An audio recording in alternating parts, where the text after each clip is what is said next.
on va vous expliquer un peu les particularités de ce dernier né. C'est un plan Romaric Neyusser. On est 3 sister ships, on va avoir les mêmes formes de coque, la même structure.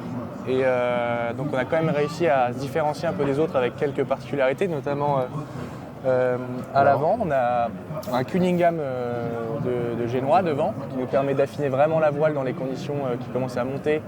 Et ça nous permet de reculer le moment où on change de voile. On a vraiment, voilà, comme beaucoup de bateaux aujourd'hui, des bâches aéro donc, qui viennent compléter la suite du bras avant profilé avec une fuite très fine. Et on a la même chose qui se trouve à l'arrière dans les bras. Forcément, on prend un peu de poids quand on consacre de l'aéro, puisqu'il faut structurer tout ça. Une cinquantaine, voire 80 kg presque de sacrifice de poids. Mais ce sont des bateaux qui vont vite, donc on se dit que ces bateaux-là vont de plus en plus vite. Et l'aéro a vraiment son importance, donc on a préféré faire ce choix-là. Ça, c'est une particularité que tous les bateaux ont. Donc on a 2 foils de chaque côté. Et ces foils-là ont la particularité d'être monotypes. Alors il y a peu de choses qui sont monotypes sur tous les trimarans. Par contre, ceux-là, que le bateau il est 10 ans ou tout neuf, on a tous les mêmes. En fait, la grosse différence par rapport aux 2 autres bateaux, c'est vraiment l'arrière, le cockpit. On l'a voulu le plus large possible, le plus protégé possible. On a la particularité d'avoir 3 casquettes. Donc une casquette, là on la voit mal parce qu'en fait on a la deuxième qui est installée, mais c'est pour les grands prix uniquement. Petite casquette régate à la journée dans les baies. Ensuite une deuxième casquette qui nous protège déjà beaucoup, qui est plutôt fait pour des courses de 3 à 5 jours, bien clé en parc avec la deuxième casquette, on expliquera pourquoi tout à l'heure. Et puis une troisième casquette qu'on pourra fermer éventuellement pour la route du Rhum, totalement à l'arrière, façon un peu IMOCA, où on est vraiment enfermé totalement. Complètement étanche. Et après on a 2 postes de barre. Alors là, les postes de barre, c'est un vice de notre architecte. C'est très particulier parce que, en fait, on se retrouve à barrer. Donc là, il y a 2 postes de barre, comme dit Emmanuel. C'est que dehors, ça sera quand on sera en Grand Prix. Comme ça, on est plus à l'extérieur du bateau et on a un peu plus la vision sur toutes nos voiles et devant. Et en fait, on vient barrer ici avec notre main avant. Et c'est uniquement une glissière tirée-poussée. Alors c'était compliqué au début de se faire à l'idée d'accepter ça parce qu'on change complètement notre façon de barrer. Mais on s'y fait plutôt bien. En fait, c'est démultiplié, donc on a vraiment voilà, pas toute la force dans la barre. Bon, c'est pas fait pour les grands, hein, malgré... Alors, on est presque debout, comme ça. Donc ici, en fait, le cockpit qui est très agréable, très large, avec une très belle vision devant, sur les voiles également. Donc on a essayé d'optimiser cette vision permanente du bateau et des éléments autour. Et puis d'avoir 2 moulins à café pour les manœuvres et qui puissent contrôler tous les winches, les 4 winches devant, qui sont l'un à côté de l'autre pour une plus grande facilité et puis surtout d'avoir de la sécurité. C'est-à-dire que sur d'autres bateaux, ils ne sont pas tout à fait placés comme ça et on peut intervenir très vite sur le winch en cas de gîte trop forte.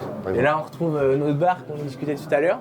Et en fait, ici, au large, on se retrouve à barrer dans notre super siège hyper confortable, toujours avec un visuel devant. Et ici, on dirige toujours le bateau ici. Et là, on a vraiment tout à disposition. On a nos winches qu'on a ici si jamais on doit choquer en cas d'urgence. On peut ramener toutes nos voiles au vent, notre chariot de grand voile. Et on a l'écran avec toute notre cartographie qu'on peut tourner d'un côté ou de l'autre. Pareil pour tout. Ce qui fait que quand l'un dort, l'autre a tout sous la main. Et c'est aussi, je pense, important de savoir que quand on dort, on est plus serein. Et l'autre dort, il peut gérer tout sans que ce soit une galère d'aller du bout là ou l'autre bout l'autre pour choquer directement. Tu peux voir dedans ? Allez. Alors là, par contre, c'est petit. Et c'est vrai que, comme disait Emmanuel, c'est vrai qu'on passe très peu de temps dedans. Uniquement pour 2-3 détails, effectivement, on se fait la nourriture notamment. Donc là, on a notre cuisine un peu sur cardan, ce qui est marrant. Et puis on a un bidon d'eau ici, et en fait, ça c'était une petite invention. Quand on fait ça, ça coule dedans. Bon, c'est pour les feignants, hein, ça c'est génial. Et voilà, donc en fait, on se fait à manger, on est assis, et on est aussi assis sur les toilettes. Là. Ah mais il y a quand même... Là, c'est l'ergonomie. Hein.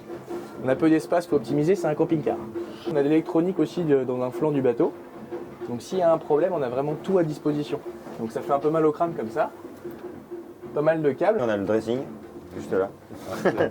Il n'est pas grand, mais il est efficace.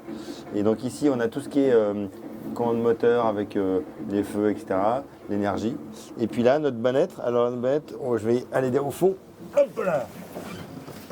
Comme ça. Alors, la particularité, c'est qu'elle n'est pas assez grande. Mais bon, on va faire avec. Ici, en fait, on a un petit filet parce qu'on a encore de l'électronique qu'on ne voit pas bien, mais derrière. Et il ne faut pas qu'on débranche les choses si on peut se mettre les pieds, par exemple, etc. Donc là, en fait, on met un petit filet pour pas que ça soit abîmé. Ici, on a un ballast, donc on le protège également. Et donc, nous, en gros, on aura notre tête là, comme ça. Et puis, on a une petite rallonge ici, qu'on met pour avoir les jambes allongées. Donc, on n'a pas beaucoup d'espace ni de largeur, mais on est pas mal. Et puis, quand ça ballotte pas mal, on peut se caler. Et surtout, dormir les pieds en avant, parce que s'il y a un arrêt buffet frontal, on n'a pas la nuque et les cervicales de toucher, quoi. Donc ça, c'est important de dormir la tête dos à la marche. Alors la petite vue est sympa. Par contre, on a des défecteurs extérieurs parce qu'en fait, ça tape tellement fort que l'eau passe à travers le joint et rentre. Donc ouais, c'est assez violent.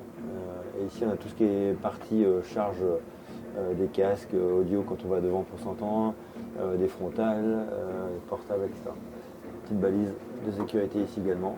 Et puis les deux hublots de chaque côté qui sont faits malheureusement au cas où en cas de chavirage, mais on espère pas en arriver là. Et on a mis des petites étoiles quand même, vous avez vu, pour garder notre côté enfant.